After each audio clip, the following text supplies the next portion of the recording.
8 часот и 13 минути го следите на новото издание на Македонија наутро, а овој втор блок од емисијата го започнуваме со ново гостување на една интересна тема, би рекла. Имено хипнотерапијата помага да се воспостави рамнотежа помеѓу желбата за промена и внатрешната мотивација. Меѓутоа верувам дека за многумина ова се уште е табу тема или пак недоволно јасно што всушност значи и кои се бенефитите и придобивките. Токму затоа денеска во студио пречекуваме Елена Сталеска, која што е експерт за трансформација, па ќе ни појасни се. Добро утро, добро ни дојдовте. Добро утро, Симона, ти благодарам за поканата. Навистина ми е огромно задоволство да бидам дел од утринската програма ова утро. Ке имаме време да објасниме што всушност значи хипнозата и хипнотерапијата, па така и да го започнеме денешниот разговор. Така, значи, што е хипнозата? Хипнозата е состојба на фокусирано внимание со зголемена свесност и зголемена отвореност кон позитивни сугестии. Хипнозата всушност е природна состојба во која што влегуваме околу 120 пати во текот на денот, само што тие моменти не ги препознаваме како хипноза. Влегуваме во хипноза кога, например, сме занесени во читање некоја книга или кога сме занесени во гледање на некој филм, дури и кога возиме по една иста рута секој ден, ние се исклучуваме на некој начин и возиме на автопилот. Значи, како што реков, хипнозата е состојба на фокусирано внимание во која привремено се намалува критичкиот ум, и полесно се комуницира со подсвеста. Значи, можеме подсвеста да ја замислиме како, ако користиме компјутерска терминологија, можеме да ја замислиме како софтвер, која што представува збир од програми кои што се инсталирани во нашиот внатрешен компјутер. Сега, например, како е тоа поврзано со јадењето, кога сме биле мали или кога ќе сме се повределе, кога ќе сме се удреле, и кога ќе сме почувствувале болка, нашите најблиски најверојатно притрчувале со нешто благо, да речеме, или со некоја грицка, да ни го одвлечат вниманието од болката што ја чувствуваме. Меѓутоа, во тој момент нашата подсвест научува лекција дека секој пат кога ќе чувствувам болка или кога ќе имам емотивна празнина, можам да ја надополнам или да ја надополнам емотивната празнина со храна или да се утешам со храна. И од тогаш, например, доколку сме биле на 5 годишна возраст, нашата подсвест ја учи таа лекција и таа лекција или таа програма ја работи во позадина, ја пушта во позадина и подсвеста не знае дека ние сме сега, например, возрастни, дека сме пораснале и дека таа програма веќе нема да ни служи.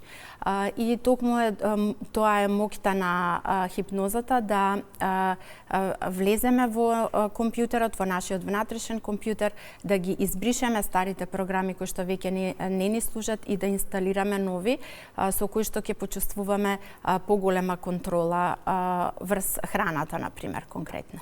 Ја споменавте храната, па ја така да продолжиме во наредниве минути. На кој начин хипнозата помага да се репрограмира нашиот однос кон прејадувањето или пак емотивното јадење, кое што пред малку го споменавте, и какви терапии всушност има преку хипноза? Така. Значи, може да се работи на емоционалното. Има неколку начини, значи, неколку техники. Може да се работи со емоционалното прејадување или јадење. Може да се работи со да се работи на ослободување од зависност од благо или некои други конкретни намирници.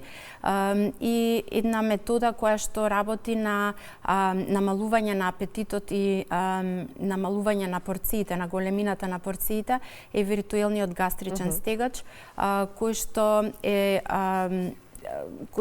со оваа метода, со оваа техника всушност се комуницира со подсвеста и се става слика на некој начин дека желудникот е намален, големината на желудникот е намалена и со тоа автоматски се намалуваат и порциите. Сега значи со ова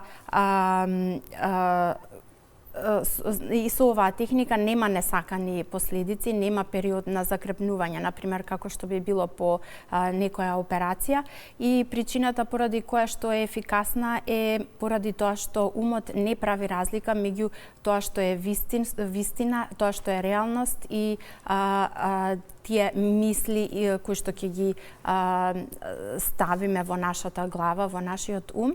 Например, ако имате например некое домашно милениче, ако замислите дека нешто лошо му се случило или дека му се случило нешто најстрашното, тогаш вашето тело ќе почне да реагира со солзи, ќе бидете тажни. Значи толку едноставно, толку лесно нашиот ум прима сугестии. И затоа тие методи се многу ефикасни и даваат предвидливи резултати. И сега наистина е убаво да се слушна, меѓутоа иако звучи лесно, веројатно во пракса не е така, па претпоставувам дека токму затоа има и многу заблуди и митови. Кои се најчестите кои што ги слушате од луѓето во однос на хипнозата и техниките кои што ги нуди? Така, значи хипнозата е целосно безбедна метода, без медикаменти. Не може да се заглави во хипноза, не може да се изгуби умот, не може некој да контролира со вас. Секогаш сте во контрола и можете да излезете од хипноза кога и да посакате. Значи, не може да ви се испуштат некои лозинки или некои тајни или некои пинови. Значи, не може да направите нешто што не сакате. Хипнозата, всушност, секоја хипноза е само хипноза, а јас само со посебни алатки ги водам луѓето во релаксирана состојба, која што во исто време е и многу фокусирана состојба на умот и каде што се прават позитивните промени. И хипнозата исто така е соработка меѓу мене и луѓето кои што се заинтересирани и точно се знае што се случува во секој момент. Илена, зошто хипнотерапијата се смета за побрз пат или начин за промена во состојбата за разлика од класичните разговори? Така. Значи, со класичните разговори се работи со свесниот ум, каде што е складирана нашата волја и на свесно ниво, значи, се прават анализи, се прават разговори, се прави дискусија и се разговара за причините, например, за прејадување, да речеме, а со хипнозата се работи на подсвесно ниво, каде што се бришат, се отстрануваат сите образци кои што повеќе не ни служат. Значи, се намалува критичкиот филтер и се овозможува позитивните сугестии полесно да се прифатат. Сега колку третмани се потребни за да се почувствува реалната трансформација и дали самите резултати постигнати преку хипнотерапија се долгорочни? Значи, потребни се околу 4 сесии. За некои луѓе зависи од тежината или од килограмите, може би се потребни повеќе, но во просек околу 4 сесии, а резултатите се трајни се додека се практикуваат принципите на хипнослабењето. Исто е, тоа би го споредила со одењето во теретана, значи не може да очекуваме да одиме само еднаш во теретана и да го добиеме идеално тело, значи треба да се почитуваат принципите и да се работи на себе за да резултатите бидат одржливи. Меѓутоа целиот процес иде многу полесно и нема да ја имате таа внатрешна борба што се јавува секогаш кога ќе решиме да намалиме со благо или со храна. Така.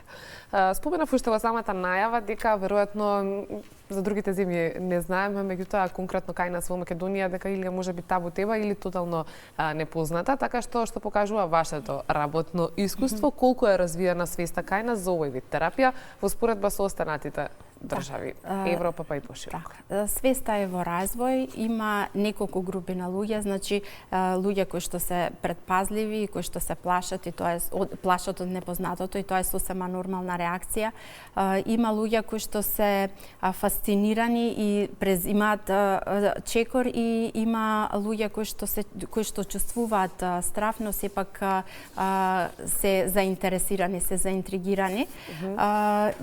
Сум забележала дека постои, значи, отвореност и љубопитност, и на некој начин јас во овој момент мојата улога ја сваќам како едукатор за оваа нежна и моќна програма која што би им била од голема полза на огромен број луѓе. Благодарам многу за денешното издвоено време. Благодарам за гостувањето. Благодарам и на вас.